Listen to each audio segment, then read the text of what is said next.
नमस्कार, तेजस्विनी में आप सभी का स्वागत है। कहते हैं जब जागो तभी सवेरा, लेकिन किसी भी कीमत पर जागना जरूरी होता है।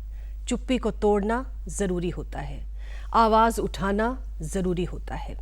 और ऐसी ही एक आवाज उठाई पहले अपने लिए, और आज वो दूसरों के लिए आवाज उठाती हैं, उनका दुख दर्द बांटती हैं।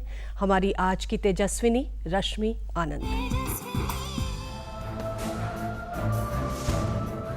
घरेलू हिंसा एक ऐसा सच है जो समाज के हर वर्ग में, हर स्तर पर देखने सुनने को मिलता है। ये एक ऐसा सामाजिक अपराध है जिसे अक्सर महिलाएं बेबसी के आलम में ताउम्र झेलने पर मजबूर रहती हैं। लेकिन कुछ ऐसी भी हैं जो न सिर्फ इसके खिलाफ आवाज उठाती हैं, बल्कि दूसरों को भी इसकी मुखालफत करने के लिए प्रेरित करती हैं। ऐसी ही एक महिला है रश्मि आनंद। 10 सालों तक घरेलू हिंसा झेलने के बाद एक दिन रश्मि ने तय कर लिया कि अब बस और नहीं, और अपने 2 बच्चों को लेकर वो पति और ससुराल छोड़कर अलग हो गई। ये एक बेहद कठिन फैसला था, लेकिन इसके साथ अपनी ही तरह अन्य प्रताड़ित महिलाओं को उनके नर्क से निकालने का एक दृढ़ संकल्प था, जो रश्मि को दिल्ली के नानकपुरा थाने ले गया। यहाँ से एक ऐसा सफर शुरू हुआ जिसमें रश्मि घरेलू हिंसा की सताई महिलाओं की काउंसलिंग से जुड़ गई। दिल्ली ही नहीं, आसपास के अनेक क्षेत्रों की सैकड़ों महिलाएं हैं जो रश्मि के कारण आज घरेलू हिंसा से मुक्त हैं। रश्मि की इस मुहिम को दिल्ली पुलिस ने पूरी तरजीह दी और अपने 2010 के कैलेंडर को रश्मि के नाम समर्पित कर दिया। रश्मि ने घरेलू हिंसा और स्त्री विमर्श पर करीब 1 दर्जन पुस्तकें लिखी हैं, जिनमें रूम नंबर 103 नानकपुरा थाना उनके अनुभवों को साझा करती है। महिलाओं की सुरक्षा और सशक्तिकरण से जुड़े रश्मि के ट्रस्ट में आज 20,000 से भी ज्यादा महिलाएं सक्रिय तौर से जुड़ी हैं। अनेक सामाजिक संगठनों द्वारा सम्मानित, और इस वर्ष महिला दिवस के मौके पर राष्ट्रपति द्वारा नारी शक्ति पुरस्कार से सुशोभित रश्मि आनंद हैं हमारी आज की तेजस्विनी। तो आइए मुलाकात करते हैं इस बार राष्ट्रपति के हाथों जिन्हें नारी शक्ति पुरस्कार से सम्मानित किया गया है, हमारी आज की तेजस्विनी रश्मि आनंद। बहुत बहुत स्वागत है रश्मि जी। तो आप हिम्मत की एक मूर्ति हैं हमारे आगे। ये कहाँ से आती है हिम्मत आप में? औरत बनने की शक्ति है। और आपको राष्ट्रपति ने अवार्ड किया है, इस बार नारी शक्ति पुरस्कार से सम्मानित किया गया है जी। तो आपको लगता है कि फाइनली जो शक्ति आपने दिखाई उसको लोगों ने जाना, समझा, पहचाना, ये यात्रा कामयाब हुई? मैं सोचती हूँ कि हर मोड़ पे जैसे जैसे मैंने काम किया, जैसे जैसे आगे बढ़ी, तो हर मोड़ पे लोगों ने जाना और पहचाना। लेकिन ये सम्मान बहुत बड़ा सम्मान है और एक बहुत रिस्पॉन्सिबिलिटी के साथ आया है, तो देखने बहुत में, हम्बलिंग है। देखने में और बात करने में आप बहुत कोमल लगती हैं, लेकिन आप फैसले बहुत दृढ़ ले लेती हैं जब आप सोच लेती हैं। थोड़ा टाइम लगता है, लेकिन जब होता है तो बहुत जोर से होता है। बहुत जोर से होता है। जी। तो हमें मालूम है कि आपने घरेलू हिंसा के खिलाफ बहुत आवाज़ बुलंद की है और आप खुद इस हिंसा की शिकार रही हैं। हाँ जी। तो लेकिन कैसे, क्या कुछ हुआ था आपके साथ, और जो सफ़र था आपका, जो अंग्रेजी वाला सफ़र कहते हैं, वो कितना लंबा सफ़र था? 10 साल का सफ़र था। 10 साल की सफरिंग थी, और हर किस्म की जो हिंसा होती है, ऐसी कोई हिंसा नहीं है जो बर्दाश्त नहीं करी। 10 साल करी। क्या मतलब क्या हुआ था आपके साथ? आप कितने बरस की थी? आपकी शादी हुई उस वक्त आप क्या कर रही थी? मैं एक एफ्लुएंट फैमिली से हूँ, पढ़ी लिखी हूँ, काम करती थी, एडवर्टाइजिंग में थी। और फिर जब शादी हुई, अरेंज्ड मैरिज थी, और उसके बाद सब कुछ बदल गया। हिंसा शुरू से ही शुरू हो गई, और बस। तो क्या मतलब क्यों आपके साथ इस तरह का दुर्व्यवहार किया जाता था? क्यों इस तरह से प्रताड़ित किया जाता था, फिजिकली और मेंटली दोनों तरह से? क्या ऐसी वजूहत थी? फिजिकली, मेंटली, फाइनेंशियली, हर चीज़ में। आज मैं बहुत चीज़ें समझ सकती हूँ जो उस टाइम जब मेरे साथ हुआ था, तो मैं सोच ही नहीं सकती थी। दिमाग जैसे ख़त्म हो गया था, क्योंकि जब ऐसी चीज़ होती है तो तुम समझने की कोशिश करते हो कि तुम्हारे साथ क्यों हो रहा है, और कभी समझ नहीं आई जब मैं वहाँ थी।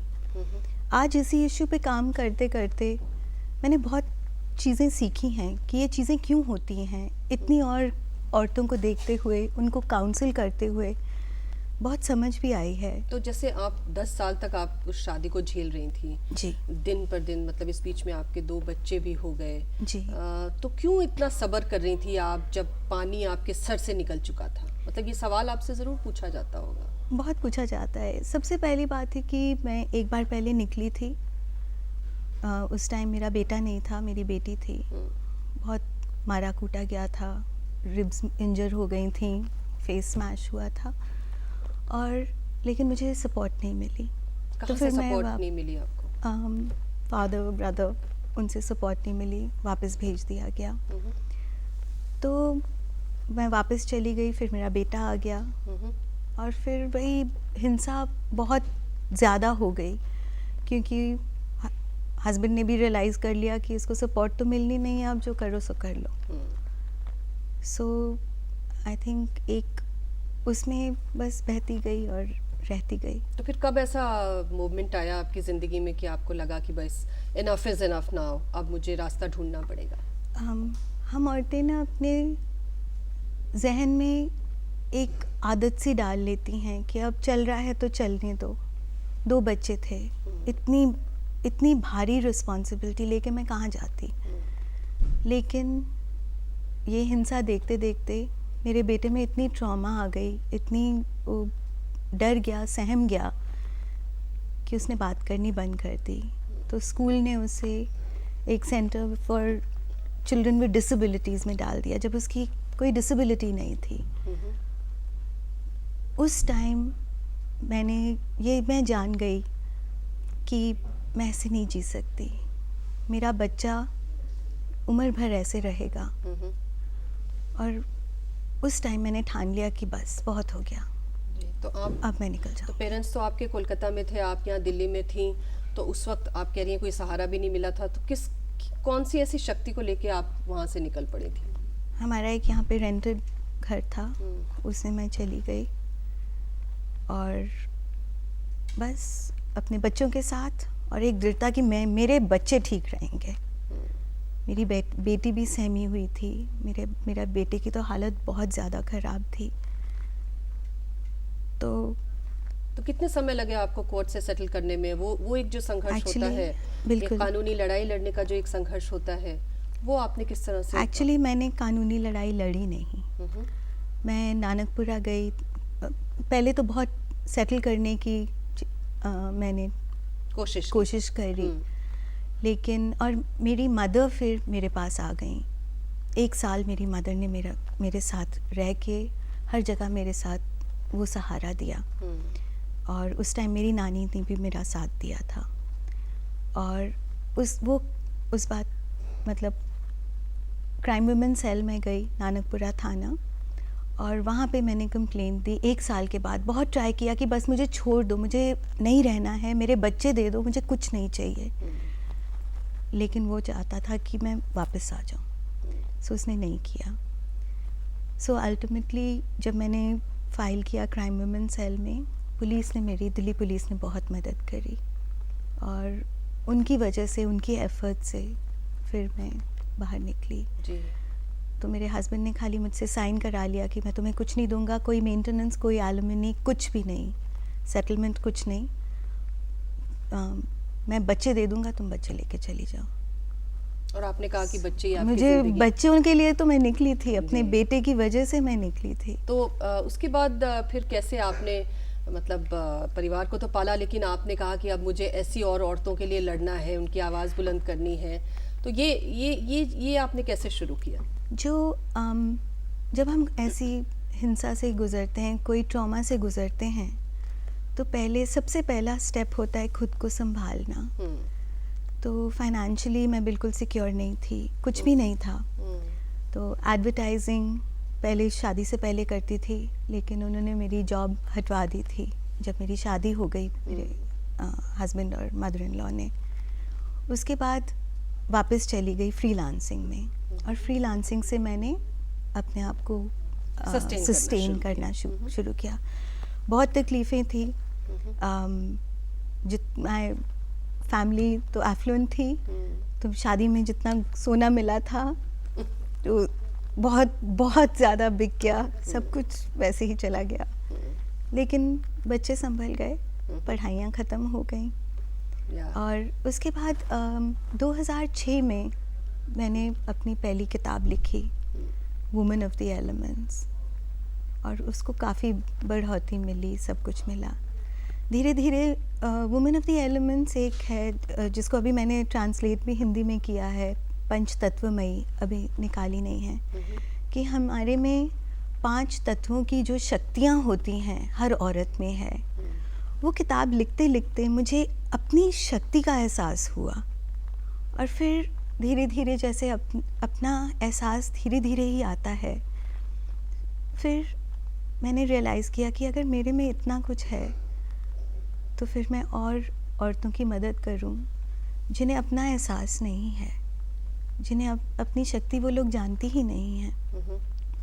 तो वापस मैं नानकपुरा गई क्राइम वुमेन सेल में, और उनसे बात करी, और 2009 में मैंने काउंसलिंग शुरू करी। उन्होंने मुझे इनवाइट किया काउंसलिंग के लिए।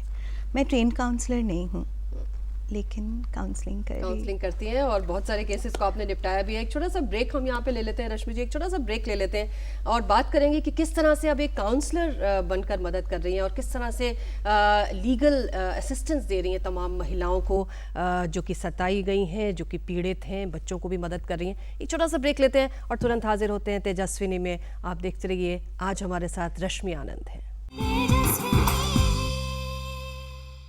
मेरे साथ बोलो, ए बी। अरे नादान, बच्चे को एबीसी सिखा रहा है।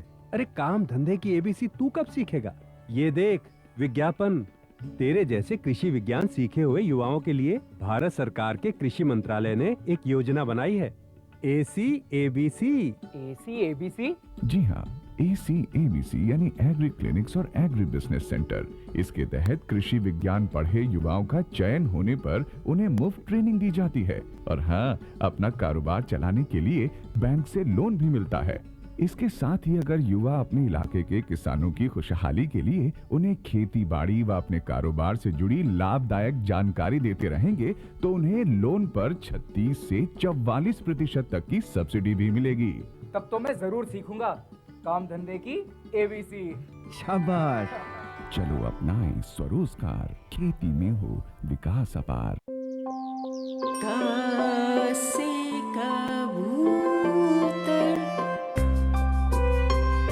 कभी खिड़की को ब्लैक बोर्ड बना के,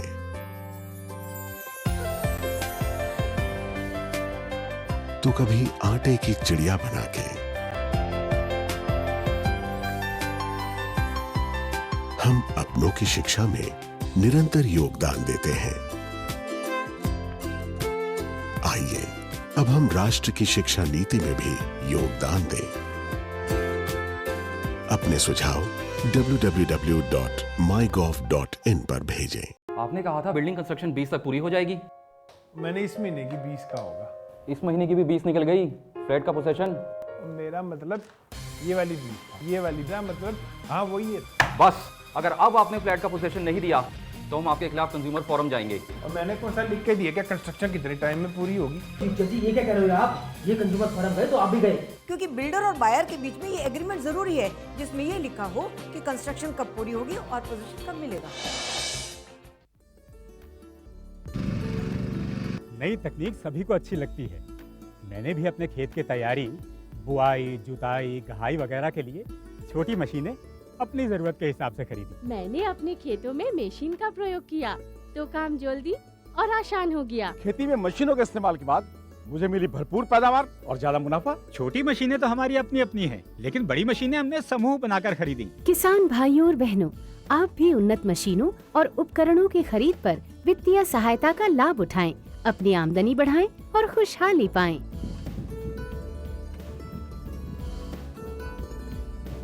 हो गया।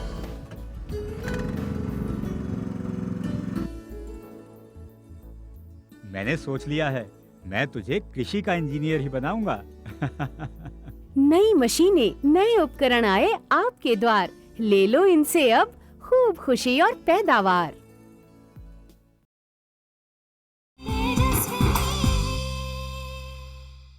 एक बार फिर से आपका स्वागत है। आज हमारे साथ रश्मि आनंद हैं, हमारी आज की तेजस्विनी। रश्मि, तो फिर उसके बाद आप थाने में वहाँ पर बैठने लगी और काउंसलिंग आपने काफ़ी समय, किस तरह के केसेस आते, किस तरह के चीज़ों को आपने डील किया है, किस तरह की समस्याओं को महिलाओं के साथ, घरेलू हिंसा की हो, दहेज की हो, तमाम दूसरी चीज़ों की हो, कैसे उसको किस तरीके से आपने महसूस किया है? जब मैंने काउंसलिंग शुरू करी तो मुझे उस टाइम कोई आइडिया नहीं था कि कितनी औरतों के साथ वही चीज़ होती है जो मेरे साथ हुई। बहुत औरतें आईं, बहुत, मैं कहती हूँ ये हंड्रेड्स भी नहीं, थाउजेंड्स ऑफ वुमेन केम। और कोई लोगों की मदद कर सकी, कईयों की नहीं कर सकी। दिल टूटता था जब नहीं कर सकती थी। किस तरह की कहानियों के साथ आते हैं लोग, मतलब क्या कुछ सुनाते हैं वो अपने दर्द? तो बहुत कहानियाँ थी, बहुत दुख आए। बच्चे आए जिन्होंने दुख देखा है और वो आके अपनी बातें सुनाते थे, उनका मन हल्का होता था। तो करते करते एक औरत आई थी जिसकी छोटा सा बच्चा था और मेरे सबसे पहला केस था वो, और निकल गई 3 साल के बाद। अभी कुछ दिन पहले उसकी मेरे से बात कर रही थी फ़ोन पे, और उसकी फ़ोन बहुत देर के बाद मुझे आई कि फिर से उसने शादी भी कर ली और फर्स्ट हस्बैंड, जो सेकंड हस्बैंड है, उनकी वाइफ मर गई थी तो उसके बच्चे को भी वो पाल रही है। तो ये छोटी छोटी चीज़ें होती हैं। हमारे थाने में जो औरतें आती हैं, हम पहले ट्राई करते हैं कि वो मतलब फैमिली जुड़ जाए, ना जुड़े तभी लड़ाई करें। लेकिन 2013 में फिर मैंने थाना भी छोड़ दिया, क्योंकि बहुत अच्छा होता है लोगों को और औरतों को बोलना कि हाँ बेटे ठीक हो जाएगा, लेकिन कहीं ना कहीं कुछ और करने की भी इच्छा थी। तो अभी तो आप लीगल एड दे रही हैं और वो भी बिल्कुल फ्री ऑफ कॉस्ट ऐसी महिलाओं को जो कि नहीं अपना बर्दाश्त कर सकती इस तरह का खर्चा। बिल्कुल। बहुत चीज़ें मैं देखती हूँ एक केस करने से पहले। सो मैंने एक ट्रस्ट शुरू किया जो फ्री लीगल एड देता है और काउंसलिंग भी हम करते हैं। तो वहाँ पे भी हम ट्राई करते हैं कि पहले फैमिली की जुड़े। बच्चों के लिए माँ और बाप दोनों बहुत ज़रूरी हैं। मैं अपने बच्चों को देखती हूँ और इतने साल, मेरा बेटा 17 साल का है, और मैं देखती हूँ कि जो फादर का गैप है या फादर फिगर का गैप है, वो एक बच्चे के लिए बहुत भारी गैप है। तो हर वक्त अपनी लर्निंग ये मैंने देखी है कि अगर जुड़ जाए फैमिली तो उससे बेहतर कुछ नहीं है। कई बार रश्मि आनंद, इस तरह की चीज़ें भी देखी गई हैं, जबकि बहुत सारे लोग कहते हैं कि साहब ये जो नए कानून आ गए हैं इनका दुरुपयोग भी महिलाएं खूब कर रही हैं, तंग करती हैं, परेशान करती हैं इन लॉज को। ऐसी भी चीज़ें बहुत सारी आ रही हैं। हाँ जी, केसेस तो आते हैं। कोई केसेस मैं बिल्कुल इनकार कर लेती हूँ जहाँ मुझे पता है कि जायज़ नहीं है। लेकिन ज़्यादातर अगर मैं स्टेटिस्टिक्स देखती हूँ, जो केसेस मेरे पास आए हैं वो 80% जेन्युइन, और या आई थिंक 85% जेन्युइन ही होंगे। और एक और बात है, हम लोग कहते हैं कि मिसयूज़ हो रहा है लॉ का। मैं मानती हूँ कि हम औरतों में एक चीज़ होती है जिसे धैर्य कहते हैं, जो ज़मीन और धरती का धैर्य होता है। लेकिन जब धरती को बहुत ज़्यादा सताया जाए तो सुनामी तो आती है, भूकंप आते हैं। बिल्कुल। तो औरत का भी यही हाल होता है। उसे जब बहुत ज़्यादा सताया जाए तो जब वो गुस्से से उभरती है तो उसका गुस्सा बहुत काली के जैसे होता है। तो ये बात भूलनी नहीं चाहिए, हदें पार नहीं करनी चाहिए, ना एक औरत को। अच्छा, ये बताइए कि जब हम कहते हैं कि साहब ये सारा वायलेंस और ये सारी चीज़ें हैं कि भाई उन परिवारों में कि जहाँ पर खाने के लिए रोटी नहीं है, स्लम्स में रहते हैं, झुग्गी झोपड़ी में रहते हैं, कोई ठिकाना नहीं है, दबी कुचली औरतें हैं, पढ़ाई लिखाई है नहीं, घर वालों की पढ़ाई लिखाई है नहीं, वहाँ पर तो ये सारी चीज़ें होती हैं। लेकिन हम देख रहे हैं कि जो पढ़े लिखे परिवार हैं, जो संपन्न हैं, उन सब में ये सारी चीज़ें होती हैं। बिल्कुल। इसका आप कारण क्या मानती, क्यों, कहाँ पे परवरिश में कमी रह जाती है हम लोगों की कि हम ये सारी चीजें करने लगते हैं? जो अंडर प्रिविलेज क्लास की बात करते हैं, वहाँ पे सर्वाइवल इश्यूज बहुत ज़्यादा हैं, इनसिक्योरिटी इश्यूज बहुत ज़्यादा हैं, तो गुस्सा और हिंसा निकलता है। जहाँ पे रिच और मिडिल क्लास लोग हैं, उनकी जो प्रॉब्लम्स मैं देखती हूँ वो कहीं और से ही आती हैं। वो पेट्रियार्कल हमारा माइंडसेट है, वो उसमें जो, और हम जो बच्चे जो देखते हैं घरों में, वही साइकिल्स वो रिपीट करेंगे। एक लड़का जो देखेगा अपने माँ को, उसके फादर जब उसकी माँ को मारेंगे, पीटेंगे, उसको कोई बुक्कत नहीं देंगे, तो वही चीज़ वो अपनी बीवी के साथ करेगा। मैंने देखा है कि जो बेटियां हैं जिन्होंने वायलेंस देखा है घर में, डोमेस्टिक वायलेंस देखा है, तो वो अब्यूसिव मैरिज में जाएगी। इतनी हम लोग वो साइकिल्स रिपीट करते हैं फिर। और घरेलू हिंसा मैं नहीं मानती कि दूसरे वायलेंस के इश्यूज़ के जैसे है। ये एक जड़ है जिसमें बाकी सारी वायलेंस उस जड़ से निकलती हैं। और घरों में जो होता है, हमारा पहले जो जहाँ से हम सीखते हैं, हमारी पहली सीख हमारे घर से आती है। अगर हमारे घर में शांति नहीं होगी, प्यार नहीं होगा, समानता और इक्वालिटी नहीं होगी, तो बाहर जाके बड़े होके हमने क्या सीखना है? हमारी जड़ें तो खराब ही हो गई। आपको लगता है कि जो घरेलू हिंसा है वो शायद जड़ है, तमाम जो महिलाओं के खिलाफ अपराध होते हैं वो कहीं वहीं से ही निकलते हैं। बिल्कुल। तो उस जड़ पे प्रहार करना जरूरी है। तो अभी तो आप तो वैसे वकील तो आप है नहीं। बिल्कुल नहीं। शादी करी थी वकील से, कुछ सीख मिली। तो कैसे चलता है, how do you sustain yourself? कैसे आज की ज़िंदगी में अपना गुजारा चलाना और फिर लोगों के बारे में, दूसरी ऐसी पीड़ित महिलाओं के बारे में सोचना एक बड़ी बात है। आप कैसे कर पाती हैं ये? मेरे दो हिस्से हैं मेरी ज़िंदगी के। एक है मेरा ट्रस्ट, और मेरा ट्रस्ट चलता है अल्लाह के नाम पे दे दे बाबा। ये सारे जो वाइट हेयर है ना, ये सब वो उसी फंडिंग के लिए वजह से हैं। लेकिन अच्छाई बहुत है दुनिया में, और 2.5 साल से ये ट्रस्ट चल रहा है और चल ही रहा है। हमारे 32 केसेस इन 3 साल हो गए हैं एक्चुअली। 3 सालों में 32 केसेस हमने 34 केसेस सेटल किए हैं, 68 केसेस ऑनगोइंग हैं, और काउंसलिंग तो हंड्रेड्स एंड हंड्रेड्स हो गई हैं। सो चल रहा है वो पार्ट। और जो दूसरा है वो है मैं और मेरे बच्चे। और अब मैं किताबें लिखती हूँ। 4 किताबें हैं जो वुमेन एंड वायलेंस के ऊपर हैं। एक किताब मेरी बेटी के साथ मैंने लिखी है खुशी पे, बाहर आके हमारी ज़िंदगी में जो पागलपंती है उसके ऊपर। तो वो हंसी मजाक की है। 2 बच्चों की किताबें हैं। एक किताब मौत के ऊपर है, और बाकी 3 औरत होने की शक्ति के ऊपर है। तो आपने कुछ अवेयरनेस के ऊपर भी काफ़ी आपने लिखा है, खासतौर से क्योंकि हमने देखा है कि कानून तो बहुत सारे बन गए हैं, बहुत अच्छे कानून बन गए, लेकिन उसके बारे में समझ नहीं है हम लोगों की। हमें पता नहीं है कि हमारे लिए क्या कुछ प्रावधान है। तो आपने इसके ऊपर भी काफ़ी लिखा है, और मुझे लगता है ये काम करने की सबसे ज़्यादा ज़रूरत है। बिल्कुल। मैंने जब नानकपुरा में मैं काउंसलिंग करती थी, उस टाइम मैंने बहुत काम किया अवेयरनेस क्रिएट करने के लिए। हमारी डीसीपी बहुत विजनरी थी, सुमन नलवा, और उन्होंने बहुत चीज़ें करी अवेयरनेस बिल्ड करने के लिए। तो किताबें भी हमने लिखी, और पैम्फलेट्स, बुकलेट्स, लेक्चर्स जाके टॉक्स दी हर जगह, सेंसिटाइजेशन बहुत करी। सो काफ़ी वो काम किया। लेकिन मैं एक चीज़ बिल्कुल मानती हूँ कि हम लोग लॉज कर सकते हैं और पुलिस थाने कर सकते हैं, सब कुछ, लेकिन जब हम औरतों में अपने अंदर वो शक्ति की पहचान नहीं होगी, ना कोई लॉ हमारी मदद कर सकता है, ना कोई आदमी हमारी मदद कर सकता है, ना कोई भी। ये दुनिया में मसीहे नहीं है, हमें खुद को ही मसीहा मानना चाहिए। तो जब तक हम अपने आप नहीं उभरेंगे, हम उसी चक्रों में पड़े रहेंगे। जी, मतलब ये नहीं है कि आप कुएं में पड़ी हैं तो कोई ऊपर से हाथ देगा, बिल्कुल, उसकी आप नहीं, भूल जाइए, है ना, आपको उसको खुद ही पार करना है और निकलना है।